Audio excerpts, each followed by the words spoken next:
யூஷுவலாக ஒரு பாட்காஸ்ட்டுக்கு ப்ரிப்பேர் பண்ணோன்னா நம்ம அந்த கெஸ்ட்டோடைய அச்சீவ்மெண்ட்ஸ் ப்ரிப்பேர் பண்ணுறது அப்படின்றது பார்த்துக்கிட்டிங்கன்னா அது சுற்றி நமக்கு ஒரு பெரிய டைம் எடுக்கும். ஆனால் இந்த கெஸ்ட்டோடைய ஃப்ளாஷ்பேக்குக்கு போய் அதை பற்றி படிக்கிறதுக்கு எனக்கு அவ்வளோ நேரம் ஆச்சு அப்படின்னா பார்த்துக்கோங்களேன். எப்படி ஆரம்பிக்கிறது? பேசாமல் சார்கிட்டே நான் ஃபஸ்ட்டு ஒரு ஹாய் சொல்லி ஆரம்பிச்சிடலாம் அப்படின்ற ஒரு ஃபீலிங் தான். சார், ஹுக்கும் டைகர் கா ஹுக்கும்னு சொல்லலாமா? சொல்கிறேன். இல்லை, எனக்கு என்னென்னா அது ரஜினி சாரோட கொஞ்சம் கனெக்ட் ஆகுறீங்க, அதையும் நான் என்னன்றதை சொல்கிறேன். நான் அதை தாண்டி அதாவது ஒரு சிறைத்துறை அதிகாரியாக இருந்து அங்கேருந்து ஸ்டார்ட் பண்ணி இன்றைக்கி பார்த்துக்கிட்டிங்கன்னா பல காலேஜஸ், அதாவது இந்த காலேஜெலாம் நடத்தப்பட முடியுமா அப்படிங்கிற கேள்வி இருக்கக்கூடிய காலேஜஸ் வரைக்கும் உங்களோட ஜேர்னி பற்றி நான் ஒன்று ஒன்றா அப்படியே சொல்லிட்டு வரும்போது எனக்கே கொஞ்சம் சொல்லுங்கள் பாம்பேயில் நீங்கள் என்ன பண்ணுறீங்க அப்படின்னு கேட்கணுன்னு ஆசை. நான் ஒரு சிறை காவலராக இருந்திருக்கீங்க, காவலராகவும் இருந்திருக்கீங்க. திடீர்னு பார்த்தா இந்த பக்கம் இந்த மேனேஜ்மெண்ட் அட்மினிஸ்ட்ரேஷன் சொல்கிறதுல ஒரு கோல்டு மெடலிஸ்ட், ப்ரைவேட் இன்சூரன்ஸ் கம்பெனியில் சேல்ஸ் மேனேஜர், இதெல்லாம் தாண்டி பாரதிதாசன் யூனிவர்சிட்டியில் நீங்கள் ஒரு சிண்டிகேட் மெம்பர், லா படிச்சிருக்கீங்க. படித்தது மட்டும் இல்லாமல் அதை பர்சியூ பண்ணுறது அப்படிங்கிறது ஒன்று இருக்குது. அதில் ஒரு கோல்டு மெடலிஸ்ட். ஆல்சோ தீராத வழக்குகள், டிஸ்பியூட்ஸ் இருக்கக்கூடிய கல்லூரி நிறுவனங்களில் டக்குன்னு 1 இயரில் 500-600 எடுத்துக்கோங்க, இந்தாங்க எல்லாம் முடிஞ்சுது அப்படிங்கிற அளவுக்கு அப்படி மின்னல் மாதிரி இந்த ஹுக்கும் மாதிரியே எல்லாம் பண்ணிகிட்டே இருக்கீங்க. இவ்வளோ விஷயங்கள் பண்ணிகிட்டு இருக்கும்போது இது எல்லாத்தையும் சேர்த்த ஒரு விஷனாக குழந்தைகளையும் மாணவர்களையும் சொல்லணும்னா, நமக்கு பசங்க தானே, அதனால் மாணவர்களை திறன்படுத்தக்கூடிய ஒருவராக, அதாவது கல்லூரி தரத்தை உயர்த்தி அங்கே இருக்கக்கூடிய ஒவ்வொரு மாணவனையும் ஒரு நல்ல மாணவனாக நம்ம கொண்டு வருது அப்படிங்கிற ஒரு விஷனை நோக்கி டிரான்ஸ்ஃபார்மிங் லைஃப்ஸ்னு சொன்னால் இன்னும் அழகாக இருக்கும்னு நினைக்கிறேன். அபெக்ஸ் சீக்கர்ஸ் அப்படிங்கிற ஒரு ஆர்கனைசேஷன் நீங்கள் துவங்கியிருக்கீங்க.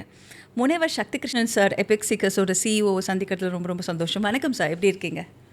வணக்கம். இது வரைக்கும் நல்லா இருக்கு. உங்கள் கேள்விக்கு எப்படி சார், எனக்கு நிஜமாகவே சொல்லணும்னா இந்த ஜேர்னி எப்படின்னா, எப்படி உங்களுக்கு இது எல்லாத்து மேலேயும் ஆசை வந்துச்சு? இல்லை உங்களுக்கு நிஜமாகவே ஒரு இலக்கிய வாசகர், அதை நாங்கள் கேள்விப்பட்டிருக்கோம், ப்ளஸ் நீங்கள் நிறைய ட்ராவல் பண்ணுவீங்க, அதெல்லாம் தெரியும்.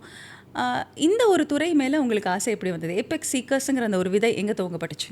முதல்ல என்னுடைய நீங்கள் ஏற்கனவே சொன்ன மாதிரி ஒரு காவல்துறையில், சிறைத்துறையில், காவல்துறையில் வேலை பார்த்துட்டு இருக்கும் பொழுது அங்கே இருந்து அந்த சுழலிருந்து என்னை மீட்டிட்டு வந்தது கல்வி தான். கல்வின்னு ஒன்று இல்லாமல் இருந்திருந்தால் இன்றைக்கி ஏதோ ஒரு இடத்துல ஏதோ ஒரு சராசரியான வாழ்க்கையில் ஒரு சராசரியான கனவுகளோட, சராசரியான மனிதர்களோட, ஒரு சராசரியான குடும்பத்தோட, சராசரியான நண்பர்களோட ஒரு சராசரியான வாழ்க்கை போயிடும்.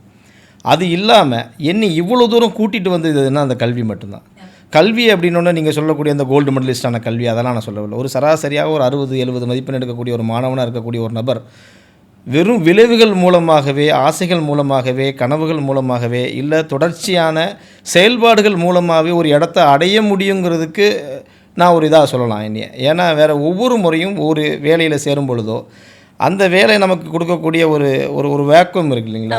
நான் சொல்லக்கூடிய பொலிட்டிக்கல் வெற்றிடம் இல்லை, இது இன்னர் வெற்றிடம். அது ஸோ அந்த இன்னர் வேக்குவம் எப்படி நம்ம க்ளீன் பண்ண போகிறோம், அந்த இன்னர் வேக்குவம் எப்படி நம்ம ஃபில் பண்ண போகிறோம் அப்படிங்கிறத கீப் ஆன் சர்ச்சிங் தான். இந்த இடத்த அடைவோன்னு நமக்கு தெரியறதில்லை, ஆனால் இந்த இடத்த நோக்கி வர்றதுக்கான அனைத்து வேலைகளும் நமக்கு ஏற்கனவே நடந்திருக்குங்கிறது தெரியுது.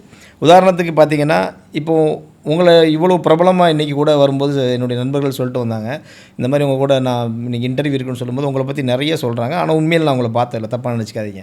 ஏன்னா நான் ரொம்ப சோசியல் மீடியாவில் நிறைய இல்லை.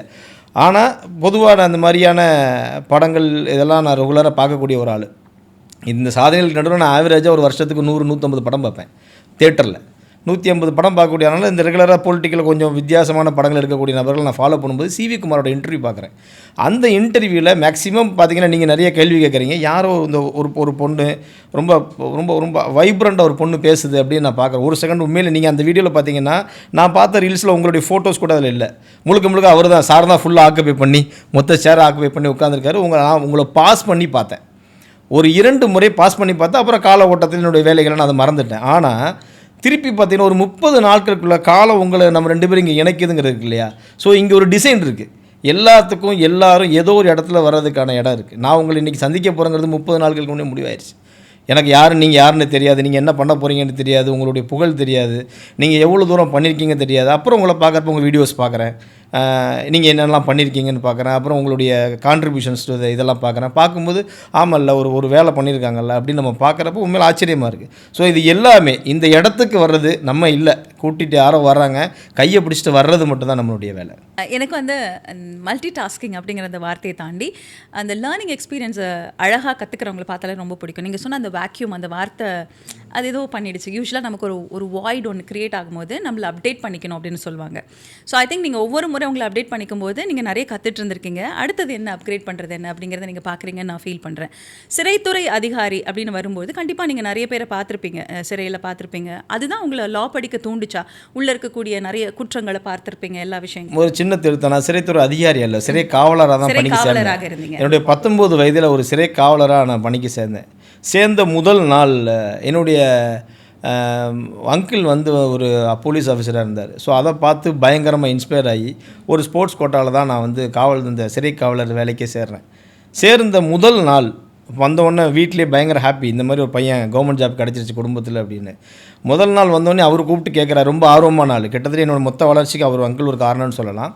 ஏன்னா என்னுடைய ஒரு 10-15 வருட வாழ்க்கையில் நான் அவரை ஃபாலோ பண்ணி தான் என்னுடைய நிறைய பேட்டர்ன்ஸே இருக்கும். அந்த டிசிப்ளினாக இருக்கட்டும், எல்லாருக்கும் எடுத்து தன்னால் முடிஞ்ச வேலையை செய்கிறதா இருக்கட்டும், இதை நான் அங்கேருந்து தான் கற்றுக்கிறேன். அதை அவரை தொடர்ச்சியாக நான் பார்க்கும்போது என்னென்னா அந்த பவரை பார்த்துட்டு தான் உள்ளே போகிறேன். ஆனால் முதல் நாள்லேயே தெரியுது இது பவருக்கான வேலை அல்ல, இது ஒரு பெரிய சூழலுங்கிறது ஃபஸ்ட்டு டேயில் தெரிஞ்சிருச்சு. இன்றைக்கி லிட்ரேச்சரில் எனக்கு இன்றைக்கி ஏதோ கொஞ்சம் லிட்ரேச்சர் தெரியுது, ஜெயமோகன் தெரியுது, செல்வேந்தர் மாதிரியான நபர்கள் தெரியுது, பல்வேறு நபரோட நம்ம படிக்கிறோம், பேசுகிறோம், பழகிறோம். ஆனால் அன்றைக்கி எனக்கு அதெல்லாம் தெரியாது. அன்றைக்கி நான் படித்தது அம்பளி மாமா, வாழமுத்தரா, இந்திராஜல் காமிக்ஸ்ன்னு படிச்சுட்டு இருந்த ஒரு நபருக்கு இது இல்லை நம்ம இடம், நம்ம நினச்சது இங்கே இல்லை. அதாவது நம்ம வழக்கமாக பார்க்கக்கூடிய சினிமாவில் பார்க்கக்கூடிய ஹீரோயிசம் இல்லை. வேலைக்கு சேரும்போது ஹீரோயிசமாக தான் நம்ம சேர்றோம், ஆனால் அது அல்லங்கிறது முதல் நாள் தெரிஞ்சிருச்சு. ஒரு 1 ஹவரில் ஐ ஃபீல் இட், எஸ் சிக்கிட்டண்டா அப்படிங்கிறது தெரிஞ்சிருச்சு. எது உங்களுக்கு அப்படி இப்போ பார்த்தோன்னே நமக்கு புரியும்? அது புரியல. அது என்னன்னா அங்கே அதிகாரம் எல்லாமே கைகள் கட்டப்பட்ட ஒரு நபராக தான் இருக்க முடியும் தெரியுது. இப்போ வந்து இன்னும் சொல்ல போனால் இந்த மொத்த என் வாழ்க்கையே சொல்ல போனால் சுந்தரராமசாமியோட ஒரு கோட்டை சொல்லலாம். பழக்கத்தின் தடத்தில் சரிந்து கிடக்கிறது வாழ்க்கை, அதை அர்த்தத்தின் தடத்தில் மாற்றிக்கொள்ள வேண்டும்னு ஒரு இது செல்வேந்திரன் ஒரு தடவை ஷேர் பண்ணி தான் எனக்கே தெரியும். இதுதான் என்னுடைய இது கூட போன வாரம் தான் கொடுக்கும். இந்த வார்த்தை கூட எனக்கு அன்னைக்கு இல்லை, ஒரு வாரத்துக்கு முன்னாடி நண்பர் கொடுக்கும்போது எனக்கு தெரிய வருது. அப்போ அந்த முதல் நாள்லேயே தெரியுது, இல்லை நம்ம நினைக்கிற ஒரு ஹீரோயிசமான வேலை இல்லை இது. தினமும் காலையிலேருந்து இரவு வரைக்கும் யாரோ ஒரு இடத்துல நம்ம யாருன்னே திரும்பி கூட பார்க்க முடியாத, நீங்கள் 24 வேலை பார்த்தா கூட அதுக்கு பெரிய அப்ரிசியேஷன் இல்லாத ஒரு இடத்துல நம்ம இருக்கிறோம். ஆமாம், நோட்டீஸ் பண்ணப்படாத. அது இன்றைக்கி இருக்கக்கூடிய மொத்த காவலர்களுக்கு அது பொருந்தது. நீங்கள் மொத்தமாக உங்களுக்கு யாரை தெரியும்னா யாரோ ஒரு 2 பேர் என்கவுண்டர் பண்ணால் தெரியும், இல்லை யாரோ 2 பேர் ஏதாவது ஒரு பொலிட்டிக்கல் இது பண்ணால் தெரியும், ஒரு ஜல்லிக்கட்டு பண்ண மகிழ்வானது தெரியும், இல்லாட்டி 2 விஜயகுமார் சார் தெரியும். ஆனால் 1.5 லட்சம் பேர் இங்கே வேலை பார்த்துட்ருக்கான். 1,30,30,000 பேர் வேலை பார்க்கக்கூடிய இந்த காவல்துறையில் நமக்கு தெரிஞ்சதை விரல் விட்டு எண்ணக்கூடிய ஒரு 10-15 நபர். அந்த 10-15 நபர் ஆகணும்னா நீங்கள் 35 வருஷம் சர்வீஸ் முடிக்கணும். அந்த 35 வருஷம் சர்வீஸ் கழிச்சு நீங்கள் ஒரு ஆளாகி ஒரு பிரயோஜனம் இல்லை அப்படிங்கிறது. ஆனால் எனக்கு இன்றைக்கி இவ்வளோ வார்த்தை தெரியுது இல்லை, எனக்கு இவ்வளோ வார்த்தை எனக்கு கிடையாது. ஆனால் ஒன்று தெரியும், இது நான் இல்லை, இது எனக்கான இடம் இல்லை. ஏன்னா நான் வந்து இயல்பு ஒரு ஸ்போர்ட்ஸ்மேனாக இருக்கிறதுனால எனக்கு வந்து எவ்வளவு தூரம் ஓடுறோமோ அதுக்குண்டான உழைப்பு கிடைச்சா போதுங்கிற மைண்ட் செட் எனக்கு முதல்லே உண்டு. அது இல்லைங்கிறது முதல் நாளே தெரியுது. நான் என்ன ஓடுனாலும் எனக்கான ஊதியம் தான் கொடுக்கப்படும் தெரியுது. நான் 24 மணி வேலை பார்க்க தயார். என்னோட காம்படிட்டரை விட, இல்லை என்னோடய கொலீகை விட, என்னோடய பியரை விட நான் வந்து ஒரு படி மேலே போய்கிட்டே இருக்கக்கூடிய ஒரு நபரை நீங்கள் என்ன செஞ்சாலும் உனக்கு நான் இவ்வளோ தான் தருவேன்னு சொல்லி என்னுடைய எல்லையை இன்னொருத்தர் தீர்மானிக்கக்கூடிய இடம் இருக்கு இல்லையா. இந்த வார்த்தை கூட இப்போ தான் இலக்கியம் கொடுக்க ஒளி, அன்றைக்கி எனக்கு அது தெரியாது. ஆனால் எனக்கு ஒன்று புரியுது, இது நமக்கான இடம் அல்ல அப்படிங்கிறத புரிஞ்சுட்டு தான் அடுத்தடுத்து வந்தேன். யூஸ்வலாக சொல்லுவாங்க the how fast you make your decision that decides your fate or destiny அப்படின்னு சொல்லுவாங்க. ஐ திங்க் நீங்கள் அந்த ஃபஸ்ட்டு டேவே இது நான் இல்லை, இது என்னோட இடம் இல்லை அப்படின்னு உங்களுக்கு புரிஞ்சுது. அந்த புரிதல் கண்டிப்பாக உங்களோட ஜர்னல் நிறைய இருக்கிறனால தான் நிறைய விஷயங்கள் நீங்கள் நெக்ஸ்ட் பண்ணுறீங்க. நான் சொன்ன மாதிரி ஒரு மேனேஜ்மெண்ட் அட்மினிஸ்ட்ரேஷன் உங்களால் அவ்வளோ சிறப்பாக திறம்பட செய்ய முடியுது, லா முடிக்க முடியுது, அதுலேயும் ஒரு கோல்டு மெடலிஸ்ட் வாங்க முடியுது, அண்ட் ஆல்சோ ஒரு முனைவர் பட்டம் பெறுறீங்க. அதை தாண்டி பொறியியல் கல்லூரி நிறைய இடங்களில் கல்லூரிகளில் விரிவுரையாராக இருக்கிறீங்க. இப்படி ஒன்றா உங்களுக்கு வந்து அந்த ஒரு ஜேர்னியை பார்க்கும்போது டக்குன்னு அந்த ஸ்டெப் ஏறுறதுக்கான காரணம் அதுவாக இருந்ததா?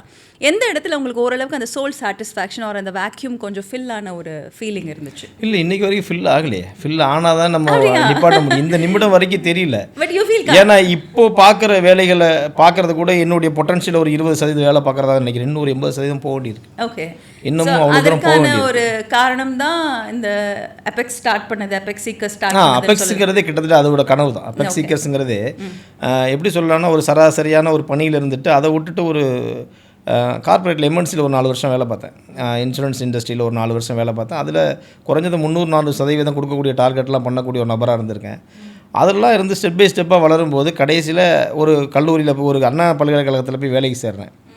இன்னும் சொல்லப்போனால் அந்த வேலைக்கு சேர்ந்த விஷயமே ஜாலியாக இருக்கும். ஒரு ஒரு ஒரு கம்பெனியில் வேலை எம்என்சியில் ஒர்க் பண்ணிகிட்டு இருக்கும்போது என்னுடைய மீட்டிங்கில் நான் பேசுகிறத கேட்டு என்னுடைய ஒரு ஸ்டாஃப் என்ன பண்ணுறாங்கன்னா, சார் நீங்கள் ரொம்ப நல்லா பேசுகிறீங்க, நீங்கள் நான் படித்த காலேஜ் அதியமான் காலேஜ், அதில் ஹொசூர் பக்கம் அதியமான் காலேஜில் இருந்தேன். ஹொசூரில் பிரான்ச் மேனேஜராக இருந்தேன். சார் நீங்கள் அங்கே நீங்கள் ஜாயின் பண்ணி நீங்கள் ஒரு செஷன் எடுக்கலாம் சார்னு சொல்லி ஒரு 1 hour செஷன் கொடுத்தாங்க. அன்ஃபார்ச்சுனேட் என்னுடைய ஃபஸ்ட்டு ஸ்டேஜ் அது, என்னுடைய முதல் ஸ்டேஜ். ஆனால் ஒரு 300-400 மாணவர்களை பார்க்கும்போது நமக்கு ஒரு எண்ணம் வரும் இல்லையா, கொண்டு போன லேப்டாப் அப்படியே மடித்து ஓரமாக வச்சுட்டு மார்க்கெட்டிங்னா என்னன்னு சொல்லி பேச ஆரம்பிச்சது. ஒரு 3 மணி நேரம் போச்சு. அதில் கிடைச்ச கைத்தட்டு இறங்கும்போது என் பக்கத்தில் இருந்தக்கூடிய நண்பன்ட்ட நான் சொன்னேன், நம்ம அடுத்து கல்லூரி ஆசிரியராக ஆயிடலாம் போலுக்க அப்படின்னு. ஸோ அந்த நிமிடம் அந்த ஸ்டேஜில் ஏறும்போது வெறும் விற்பனை பிரதிநிதியாக மட்டும் இருந்த ஒரு நபர் அந்த ஸ்டேஜை விட்டு இறங்கும் பொழுது ஒரு ஆசிரியராக மாறிட முடியும் அப்படிங்கிற நம்பிக்கையோட தான் கீழே இறங்கினேன். அதில் வந்த ஒன்று அதில், ஆனால் அது உடனே எதுவுமே நான் எடுக்கிற எந்த முடியும் மறுநாள் செயல்படுத்துறதில்லை. நான் அதுக்கான ஒரு ஒரு ஒரு ஸ்ட்ரக்சரை ரெடி பண்ணிக்குவேன். ஸோ அதுலேருந்து ஒரு 12 months வெயிட் பண்ணேன். 12 months வெயிட் பண்ணி மொத்த வேலையும் ரிசைன் பண்ணிவிட்டு, அன்னைக்கு காலகட்டத்தில் ஒரு மிகப்பெரிய சம்பளம் வரக்கூடிய மொத்த வேலையை ரிசைன் பண்ணிட்டு ஃபுல் டைம் மாணவனாக ஒரு கல்லூரியில் போய் எம்ஃபில் ஜாயின் பண்ணேன். எம்ஃபில் ஜாயின் பண்ணி முதல்ல ஸ்க்ராட்சிலேருந்து ஸ்டூடெண்ட்டாக போய் திருப்பி படித்து விட்டு நான் என்ன வாங்கினோன்னா அதில் ஒரு 6-10 ஒரு மடங்கு சம்பளத்தை திருப்பி ஆசிரியராக என்னோடய பணியை திருப்பி ஆரம்பித்தேன். அன்னைக்கு கண்டிப்பாக எனக்கு தெரியாது, அது இதுக்கான விதைன்னு எனக்கு தெரியாது. ஆனால் அன்னைக்கு அந்த எடுத்த முடிவு இருக்கு இல்லையா, என்னை அப்படியே டீக்ளைன் பண்ணிவிட்டு இல்லை இதை நம்ம போதும் அப்படின்னு அன்றைக்கி எடுத்த முடிவு தான் இவ்வளோ தூரம் கூட்டு வந்துருச்சுன்னு நினைக்கிறேன்.